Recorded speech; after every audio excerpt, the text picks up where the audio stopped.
So hello guys, welcome back to my channel. और आज का वीडियो काफ़ी इंपॉर्टेंट होने वाला है क्योंकि आज के इस वीडियो में हम बात करने वाले हैं ऐसे टॉप जी के एमसीक्यू जो आधारित है भारत के नदियों पर, जो कि भारत के प्रमुख नदियाँ हैं उन पर आज हम जी के एमसीक्यू देखने वाले हैं। तो यहाँ सभी क्वेश्चन इंपॉर्टेंट है, सभी क्वेश्चन के आंसर को अच्छी तरह से याद में रख लेना है। तो शुरुआत करते हैं आज के हमारी इस जी के स्टडी की। तो सबसे पहला प्रश्न है, गंगा नदी का उद्गम स्थल कहाँ है? तो इसका सही जवाब है गंगोत्री हिमनद, जिसे गौमुख भी कहते हैं, वहाँ है गंगा नदी का उद्गम स्थल। याद में रख लेना है, यह है गंगोत्री और यहाँ है गंगा नदी का उद्गम स्थल। अगला प्रश्न है कि गंगा नदी का उद्गम किस राज्य में है? तो वो राज्य है उत्तराखंड। गंगा नदी का उद्गम स्थल है उत्तराखंड राज्य में। अगला प्रश्न है, भारत की सबसे लंबी नदी कौन सी है? तो वो है गंगा नदी। भारत की सबसे लंबी नदी है गंगा नदी। याद में अच्छी तरह से रख लेना है, गंगा नदी है भारत की सबसे लंबी नदी। अगला प्रश्न है कि गंगा नदी की कुल लंबाई कितनी है? तो इसका सही जवाब हो जाएगा 2525 किलोमीटर है। गंगा नदी की कुल लंबाई जो है वो 2525 किलोमीटर है। अगला प्रश्न है, अलकनंदा और भागीरथी नदी का संगम कहाँ होता है, जहाँ से इसे गंगा के नाम से जाना जाता है? तो इसका सही जवाब है देवप्रयाग में। अलकनंदा और भागीरथी नदी का जो संगम है वो देवप्रयाग में होता है, जहाँ से फिर इसे गंगा नाम से जाना जाता है। अगला प्रश्न है, गंगा नदी भारत के कितने राज्यों से होकर गुजरती है? तो इसका सही जवाब हो जाएगा 5 राज्यों से होकर गुजरती है। गंगा नदी जो है वो 5 राज्यों से होकर गुजरती है, जो कि उत्तराखंड, उत्तर प्रदेश, बिहार, झारखंड और पश्चिम बंगाल। ये 5 राज्यों से होकर गुजरती है गंगा नदी। अगला प्रश्न है, गंगा नदी को बांग्लादेश में किस नाम से पुकारा जाता है? तो इसका सही जवाब है पद्मा। गंगा नदी को बांग्लादेश में पद्मा के नाम से जाना जाता है। याद में रख लेना है, पद्मा कहा जाता है गंगा नदी को। अब अगला प्रश्न है कि गंगा और ब्रह्मपुत्र की संयुक्त धारा को क्या कहते हैं? तो इसका सही जवाब है मेघना। गंगा और ब्रह्मपुत्र की संयुक्त धारा को मेघना कहा जाता है। अगला प्रश्न है, विश्व का सबसे बड़ा डेल्टा सुंदरबन डेल्टा किन नदियों द्वारा बनाया जाता है? तो इसका सही जवाब हो जाएगा गंगा और ब्रह्मपुत्र द्वारा। विश्व का जो सबसे बड़ा डेल्टा है वो सुंदरबन का डेल्टा है और वो बनाया जाता है गंगा और ब्रह्मपुत्र नदी के द्वारा। अगला प्रश्न है कि गंगा की सबसे बड़ी सहायक नदी कौन सी है? तो वो है यमुना नदी। गंगा की जो सबसे बड़ी सहायक नदी है वो यमुना नदी है।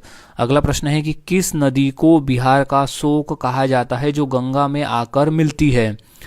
तो इसका सही जवाब है वो है कोसी नदी को बिहार का शोक कहा जाता है, जो कि गंगा में आकर मिलती है। ये इंपॉर्टेंट प्रश्न है। अब अगला प्रश्न है कि गंगा नदी के किनारे बसा सबसे बड़ा शहर कौन सा है? तो इसका सही जवाब है वो है कानपुर। गंगा नदी के किनारे बसा जो सबसे बड़ा शहर है वो है कानपुर।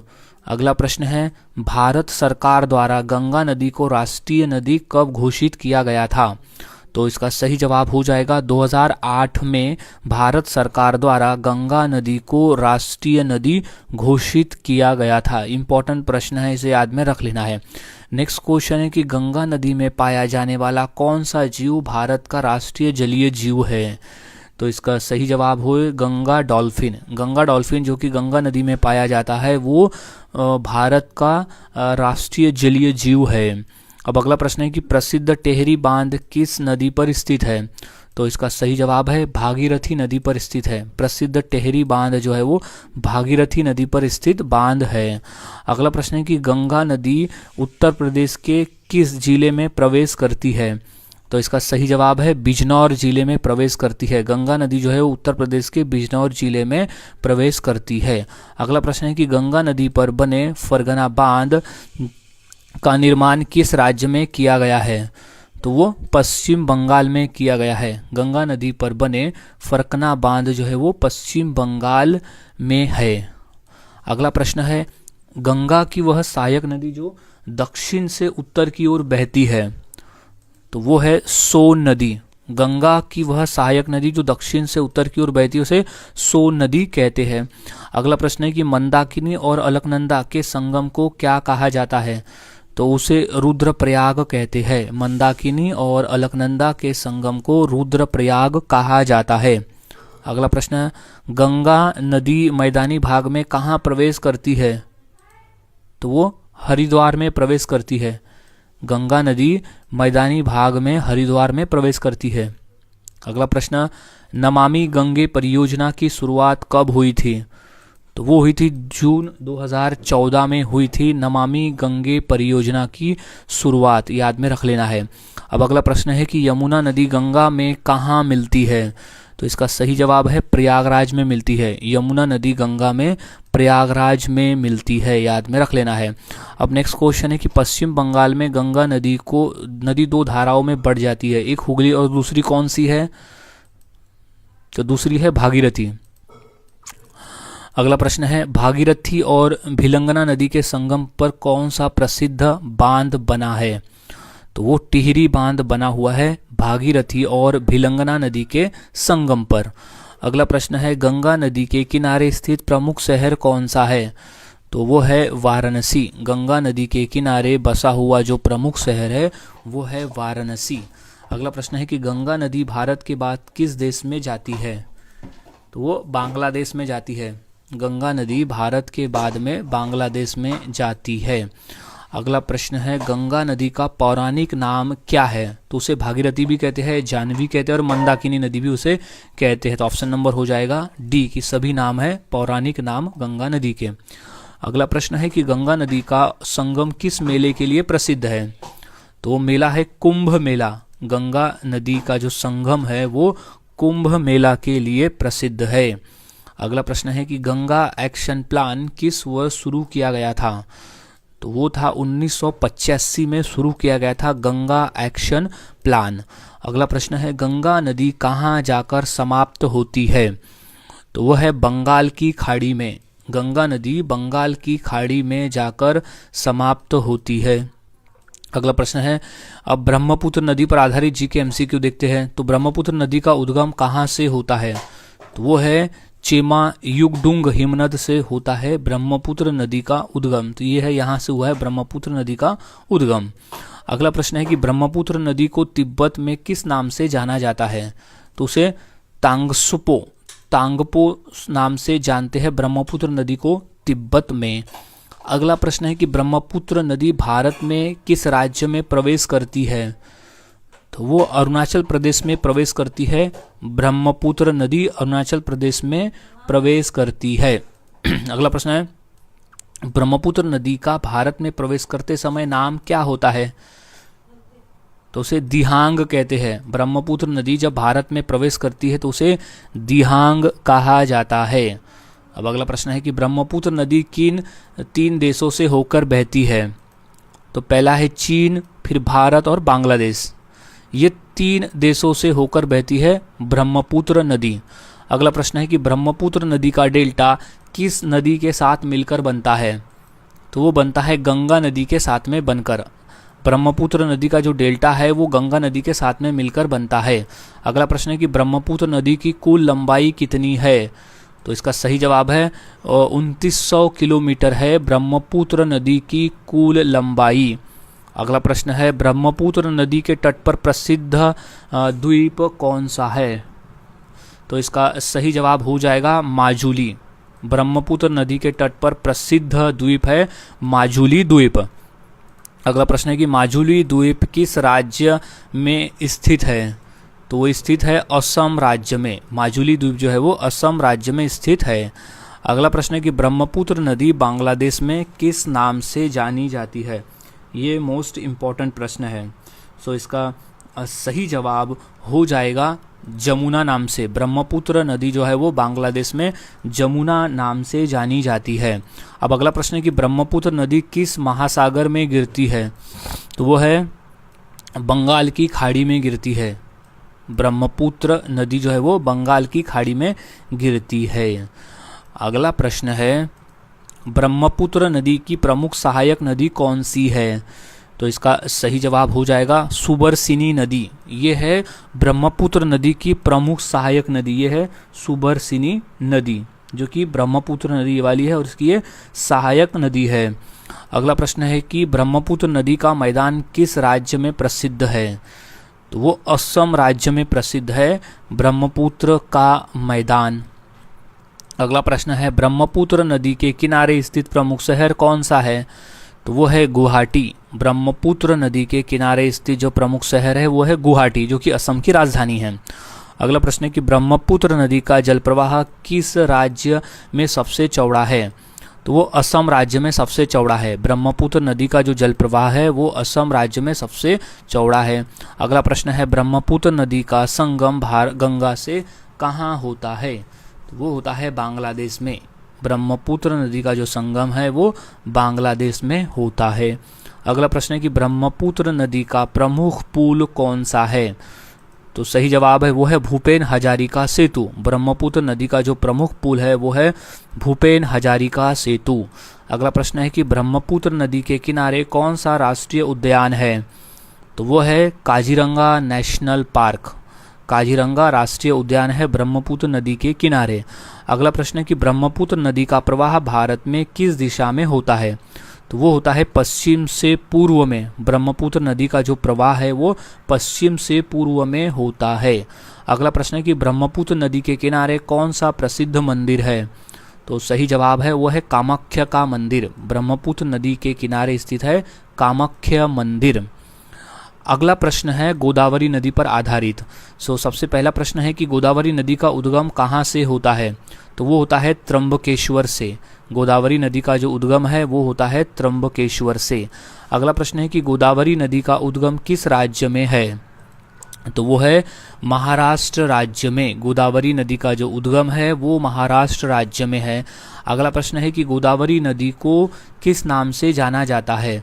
तो हम उसे दक्षिण गंगा कहते हैं। गोदावरी नदी को दक्षिण गंगा के नाम से जाना जाता है, क्योंकि ये दक्षिण गंगा की सबसे लंबी नदी है, इसलिए इसे दक्षिण गंगा कहा जाता है। और ये गंगा नदी के बाद में भारत की दूसरी सबसे लंबी नदी है। अगला प्रश्न है कि गोदावरी नदी की कुल लंबाई लगभग कितनी है? तो वो है 1465 किलोमीटर आती है गोदावरी नदी की कुल लंबाई। अगला प्रश्न है कि गोदावरी नदी किस सागर में गिरती है? तो वो सागर है बंगाल की खाड़ी में। गोदावरी नदी जो है वो बंगाल की खाड़ी में गिरती है। अगला प्रश्न है कि गोदावरी नदी किन राज्यों से होकर बहती है? तो वो है महाराष्ट्र, तेलंगाना, छत्तीसगढ़, उड़ीसा और आंध्र प्रदेश। ऐसे 3 राज्यों, ऐसे 1 2 3 4 5 राज्यों से होकर गुजरती है गोदावरी नदी, और फिर वो बे ऑफ बंगाल यानी बंगाल की खाड़ी में गिरती है। अगला प्रश्न है कि गोदावरी नदी का डेल्टा किस राज्य में बनता है? तो वो है आंध्र प्रदेश में। गोदावरी नदी का जो डेल्टा है वो आंध्र प्रदेश में बनता है। अगला प्रश्न है कि गोदावरी नदी की सबसे लंबी सहायक नदी कौन सी है? तो वह है प्राणहिता नदी। गोदावरी नदी की सबसे लंबी सहायक नदी है प्राणहिता नदी। अगला प्रश्न है कि गोदावरी नदी के किनारे बसा सबसे प्रमुख शहर कौन सा है? तो वो है नासिक शहर। गोदावरी नदी के किनारे बसा सबसे प्रमुख शहर है नासिक शहर। अगला प्रश्न है कि गोदावरी नदी किस पठार से होकर बहती है? तो वो पठार है दक्कन का पठार। गोदावरी नदी जो है वो दक्कन के पठार से होकर बहती है। अगला प्रश्न है कि गोदावरी नदी के तट पर कौन सा कुंभ मेला आयोजित होता है? तो वो नासिक का कुंभ मेला आयोजित होता है गोदावरी नदी के तट के किनारे। नेक्स्ट, गोदावरी नदी का प्रवाह मुख्यतः किस दिशा में है? तो वह पश्चिम से पूर्व में। गोदावरी नदी का जो प्रवाह है मुख्य रूप से पश्चिम से पूर्व की तरफ है। अगला प्रश्न है कि गोदावरी नदी के किनारे स्थित प्रसिद्ध मंदिर कौन सा है? तो वो है त्र्यंबकेश्वर मंदिर। गोदावरी नदी के किनारे स्थित प्रसिद्ध मंदिर है त्र्यंबकेश्वर मंदिर। अगला प्रश्न है गोदावरी नदी का डेल्टा किस नदी के साथ मिलकर बनता है? तो वो है कृष्णा नदी के साथ मिलकर बनता है गोदावरी नदी का डेल्टा। अगला प्रश्न है गोदावरी नदी पर बना प्रमुख बांध कौन सा है? तो वो है जयकवाड़ी बांध। गोदावरी नदी पर बना प्रमुख बांध है जयकवाड़ी बांध। अगला प्रश्न है कि गोदावरी नदी किस प्रकार की नदी है?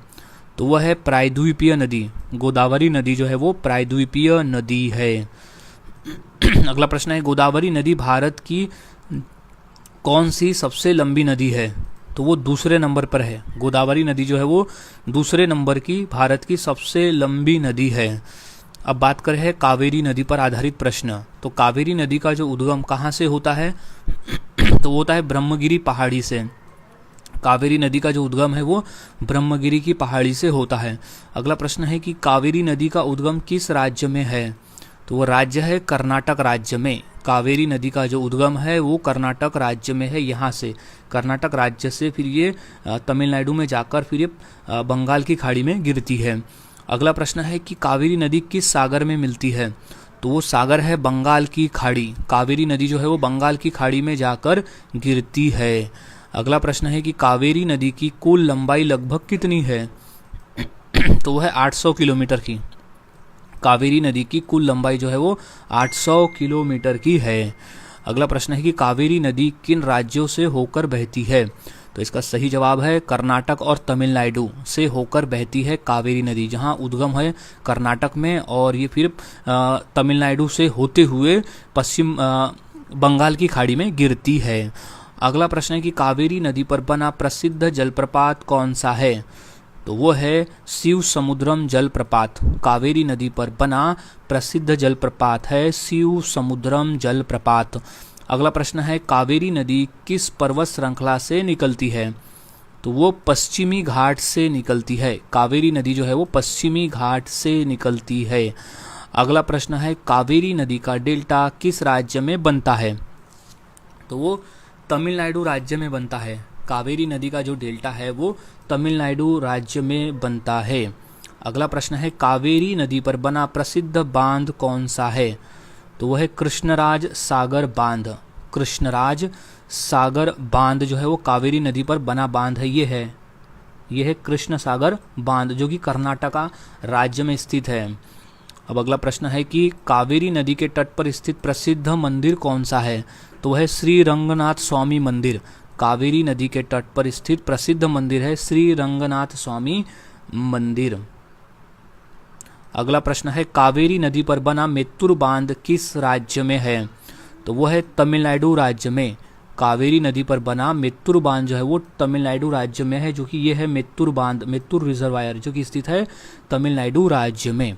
अगला प्रश्न है कि कावेरी नदी के किनारे कौन सा प्रसिद्ध तीर्थ है? तो वह है श्रीरंग। श्रीरंग तीर्थ है कावेरी नदी के किनारे स्थित। नेक्स्ट है कावेरी नदी के किनारे स्थित प्रमुख शहर कौन सा है? तो वो है तिरुचिरापल्ली। तिरुचिरापल्ली है कावेरी नदी के किनारे स्थित प्रमुख शहर। अगला प्रश्न है कि कावेरी नदी का प्रवाह किस दिशा में है? तो वो है दक्षिण से पूर्व की तरफ। कावेरी नदी का जो प्रवाह है वो दक्षिण से पूर्व की तरफ है। अगला प्रश्न है कि कावेरी नदी का बेसिन किस राज्य में फैला है? तो वो है कर्नाटक, तमिलनाडु और केरल राज्यों में फैला हुआ है कावेरी नदी का बेसिन। अगला प्रश्न है कि मेत्तूर बांध का दूसरा नाम क्या है?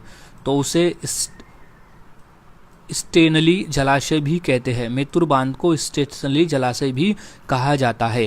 अगला प्रश्न है कि कावेरी नदी के जल को लेकर विवाद किन राज्यों के बीच में है?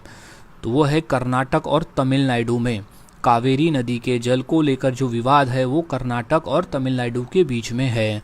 अगला प्रश्न है अब सिंधु नदी पर आधारित प्रश्न। तो वो है सिंधु नदी का उद्गम कहाँ से होता है? तो वो होता है मानसरोवर झील के पास से। सिंधु नदी का जो उद्गम है वो मानसरोवर झील के पास से होता है। अब अगला प्रश्न है कि सिंधु नदी का उद्गम किस देश में है? तो वो है चीन में। सिंधु नदी का जो उद्गम है वो चीन देश में है। यहाँ से है सिंधु नदी का उद्गम। अगला प्रश्न है सिंधु नदी किस राज्य में गिरती है? तो वह है अरब सागर में गिरती है। सिंधु नदी जो है वो अरब सागर में गिरती है। अगला प्रश्न है सिंधु नदी की कुल लंबाई लगभग कितनी है? तो वो है 3180 किलोमीटर है। सिंधु नदी की कुल लंबाई 3180 किलोमीटर की। अब अगला प्रश्न है कि सिंधु नदी किन देशों से होकर बहती है? तो वो है भारत, पाकिस्तान और चीन। भारत, पाकिस्तान और चीन से होकर बहती है सिंधु नदी। अगला प्रश्न है कि सिंधु नदी की प्रमुख सहायक नदी कौन सी है? तो वो है चिनाब। सिंधु नदी की प्रमुख सहायक नदी का नाम है चिनाब नदी। अगला प्रश्न है सिंधु नदी की सहायक नदी चिनाब किस नदी से मिलकर बनती है? तो वो चंद्र और भागा नदी से मिलकर बनती है सिंधु नदी की सहायक नदी चिनाब। अगला प्रश्न है कि सिंधु नदी भारत के किस राज्य में बहती है? तो वो है जम्मू कश्मीर लद्दाख में बहती है सिंधु नदी। अगला प्रश्न है कि सिंधु नदी का जलग्रहण क्षेत्र किस सभ्यता के लिए प्रसिद्ध है? तो वो सिंधु घाटी सभ्यता के लिए प्रसिद्ध है। सिंधु घाटी का जो जल संग्रह है वो सिंधु घाटी सभ्यता के लिए प्रसिद्ध है। अगला प्रश्न है कि सिंधु घाटी सभ्यता का प्रमुख नगर कौन सा था? तो वो था मोहेनजोदड़ो। सिंधु घाटी सभ्यता का जो प्रमुख नगर था वो था मोहेनजोदड़ो। अगला प्रश्न है इंडिया नाम किस नदी के नाम पर बना है? तो वो है सिंधु नदी के नाम पर बना हुआ है इंडिया का नाम सिंधु नदी के नाम पर। अगला प्रश्न है कि सिंधु नदी का अधिकतर प्रवाह किस देश में है? तो वो है पाकिस्तान में है सिंधु नदी का अधिकतर प्रवाह। अगला प्रश्न है सिंधु नदी प्रणाली की सबसे लंबी सहायक नदी कौन सी है? तो वो सतलुज नदी है।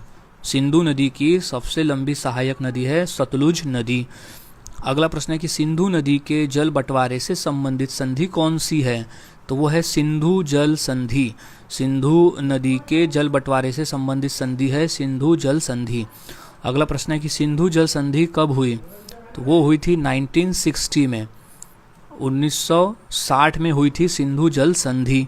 अगला प्रश्न है कि सिंधु जल संधि किन देशों के बीच में हुई? तो वो भारत और पाकिस्तान के बीच में हुई थी सिंधु जल संधि। सो अब नेक्स्ट क्वेश्चन है सिंधु नदी का डेल्टा किस सागर में है? तो इसका सही जवाब है अरब सागर में है सिंधु नदी का डेल्टा। अगला प्रश्न है सिंधु नदी प्रणाली की प्रमुख नदियां कौन सी है? तो वो है झेलम, चिनाब, रावी, ब्याज, सतलुज। झेलम, चिनाब, रावी, ब्याज, सतलुज जो नदी है वो सिंधु नदी की प्रमुख नदियां है। अगला प्रश्न है कि पंजाब शब्द का अर्थ क्या है? तो उसका अर्थ होता है 5 नदियों की भूमि। पंजाब शब्द का अर्थ है 5 नदियों की भूमि। अगला प्रश्न है सिंधु घाटी सभ्यता के प्रमुख नगर कौन से हैं?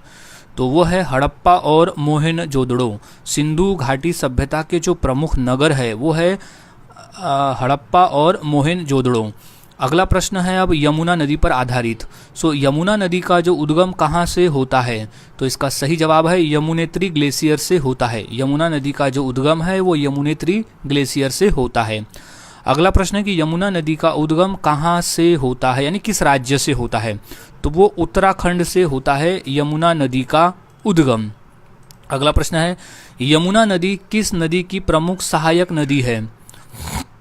तो वह है गंगा नदी की। यमुना नदी जो है वो गंगा नदी की प्रमुख सहायक नदी है। अब अगला प्रश्न है कि यमुना नदी का गंगा नदी से संगम कहाँ होता है? तो वो होता है प्रयागराज में। यमुना नदी का गंगा नदी से जो संगम है वो प्रयागराज में होता है। अगला प्रश्न है यमुना नदी की कुल लंबाई लगभग कितनी है? तो वो है 1376 किलोमीटर की। 1376 किलोमीटर है यमुना नदी की टोटल लंबाई। अगला प्रश्न है यमुना नदी का दूसरा नाम क्या है? तो उन्हें कालिंदी नदी कहते हैं। यमुना नदी का जो दूसरा नाम है वो है कालिंदी नदी। अगला प्रश्न है यमुना नदी का प्रमुख शहर कौन सा है? तो इसका सही जवाब है दिल्ली। यमुना नदी का जो प्रमुख शहर है वो दिल्ली है। अगला प्रश्न है यमुना नदी के किनारे स्थित प्रसिद्ध स्मारक कौन सा है? तो वो है ताजमहल। यमुना नदी के किनारे स्थित प्रसिद्ध स्मारक है ताजमहल। अगला प्रश्न है यमुना नदी का संगम किस स्थान पर होता है? तो वो होता है त्रिवेणी संगम पर। यमुना नदी का जो संगम है वो त्रिवेणी संगम पर होता है यमुना नदी का संगम। अगला प्रश्न है कि त्रिवेणी संगम में कौन कौन सी नदियाँ मिलती है? तो वो नदियाँ है गंगा, यमुना, सरस्वती। त्रिवेणी संगम पर गंगा, यमुना और सरस्वती नदियाँ मिलती है। अगला प्रश्न है कि यमुना नदी की सबसे बड़ी सहायक नदी कौन सी है? तो वो नदी आएंगी टोन्स। यमुना नदी की सबसे बड़ी सहायक नदी आएंगी टोन्स नदी। याद में रख लेना है इसे। अगला प्रश्न है कि यमुना नदी किस नदी प्रणाली का भाग है? तो वो है गंगा नदी प्रणाली का भाग। यमुना नदी जो है वो गंगा नदी प्रणाली का भाग है। अगला प्रश्न है कि यमुना नदी के किनारे कौन सा प्रसिद्ध मंदिर है? तो वो है बांके बिहारी मंदिर। यमुना नदी के किनारे बांके बिहारी मंदिर है।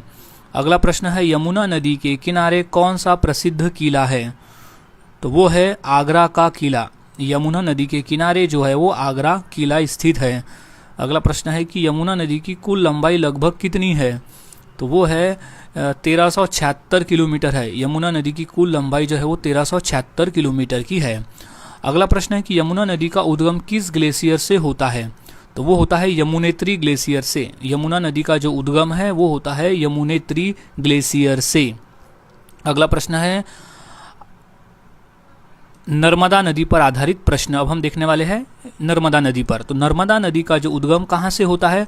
तो वो होता है अमरकंटक पठार से। नर्मदा नदी का जो उद्गम है वो अमरकंटक पठार से होता है। अगला प्रश्न है कि नर्मदा नदी का उद्गम किस राज्य में है? तो वो राज्य है मध्य प्रदेश। नर्मदा नदी का जो उद्गम है वो मध्य प्रदेश में होता है। अगला प्रश्न है नर्मदा नदी किस सागर में गिरती है?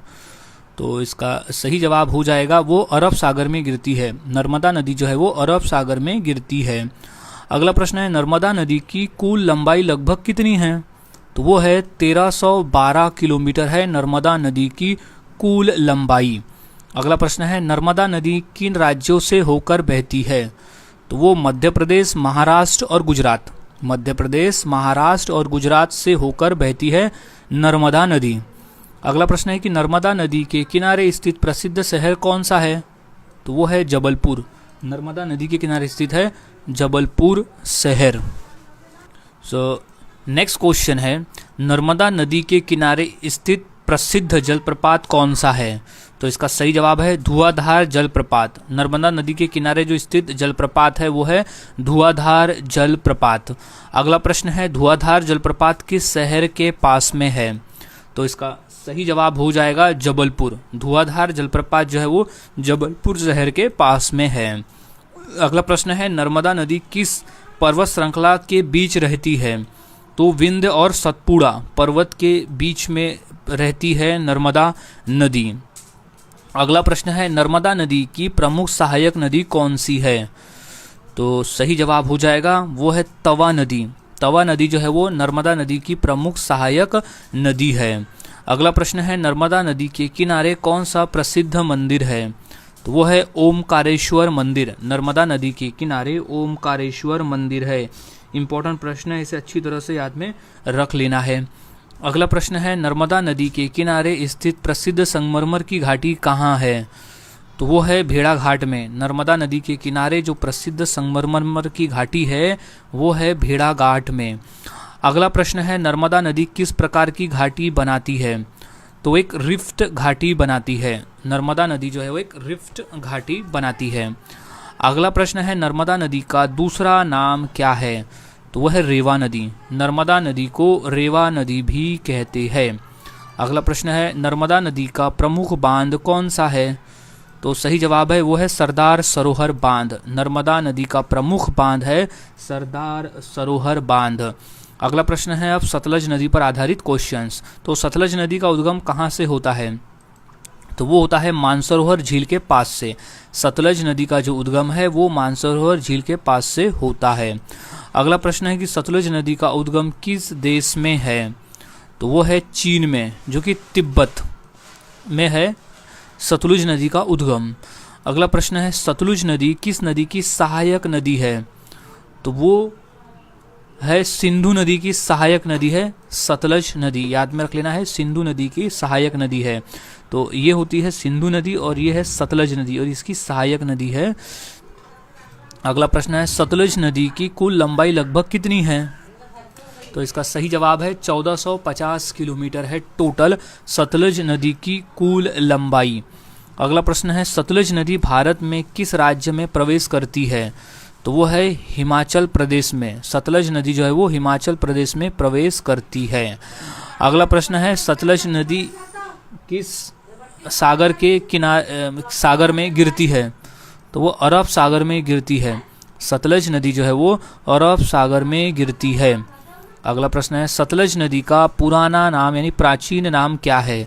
तो वो है सतद्रु। सतद्रु नाम है सतलज नदी का पुराना नाम। अगला प्रश्न है कि सतलज नदी किन देशों से होकर बहती है? तो वो भारत, पाकिस्तान और चीन से होकर बहती है सतलज नदी। अगला प्रश्न है सतलज नदी की प्रमुख सहायक नदी कौन सी है? तो है ब्यास। सतलज नदी की प्रमुख सहायक नदी है ब्यास नदी। अगला प्रश्न है, सतलज नदी किस दर्रे के पास में भारत में प्रवेश करती है? तो वो शिप्कीला जो है वो सतलज नदी दर्रे के पास में स्थित है। अगला प्रश्न है कि सतलज नदी के किनारे स्थित प्रसिद्ध बांध कौन सा है? तो वो है भाखड़ा बांध। सतलज नदी के किनारे स्थित है भाखड़ा नागल बांध। अगला प्रश्न है, भाखड़ा बांध में बना जलाशय क्या कहलाता है? तो वो गोविंद सागर कहलाता है। भाखड़ा बांध में बना जलाशय जो है वो गोविंद सागर कहलाता है। अगला प्रश्न है, सतलज नदी किस नदी में मिलती है? तो वो सिंधु नदी में मिलती है। सतलज नदी जो है वो सिंधु नदी में मिलती है। अगला प्रश्न है, सतलज नदी का संगम चिनाब से कहाँ होता है? तो वो होता है पाकिस्तान में। सतलज नदी का जो संगम है वो पाकिस्तान में होता है। नेक्स्ट क्वेश्चन है कि सतलज नदी के किनारे कौन सा प्रसिद्ध तीर्थ है? तो वो है आनंदपुर साहिब। सतलज नदी के किनारे जो है वो आनंदपुर साहिब है। अगला प्रश्न है, सतलज नदी की कुल लंबाई लगभग कितनी है? तो वो है 1450 किलोमीटर है सतलज नदी की कुल लंबाई। अगला प्रश्न है, सतलज नदी भारत में किस नदी प्रणाली का भाग है? तो वह सिंधु नदी प्रणाली का भाग है सतलज नदी।